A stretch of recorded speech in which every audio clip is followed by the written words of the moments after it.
প্রত্যেকদিন তোমাদের কেকের ডেকোরেশন দেখায়, আজকে দেখাবো হচ্ছে কেক আমি কীরকমভাবে বেস থেকে একদম পুরো ডেকোরেশন অবধি রেডি করি। তো এই কেকটা ছিল একটা বোনের অর্ডার, সে তার পকেট মানি থেকে বাঁচিয়ে তার মাকে গিফট করবে। তো খুব ভালো লাগলো ব্যাপারটা। তো এটা ছিল একটা 1.5 পাউন্ডের চকলেট ফ্লেভারের কেক, আর এটার ইনসাইড পুরোটাই চকলেট ছিল, ক্রিমটাও পুরো চকলেট, হুইপ ক্রিমটাকে আমি চকলেট গানাশ দিয়ে পুরো রেডি করেছি।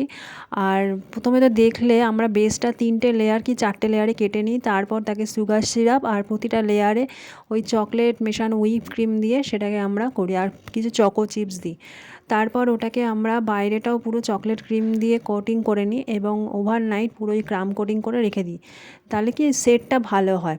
তারপরে এই রেড ক্রিমের মধ্যে রেড কালার মিশিয়ে এটা করেছি, যে যেরকম কালার বলে, যেরকম কেকে যেরকম ডেকোরেশন থাকে। তো এটাই কেকটার ফাইনাল ডেকোরেশন। তো কেমন হয়েছে বন্ধুরা অবশ্যই জানিও।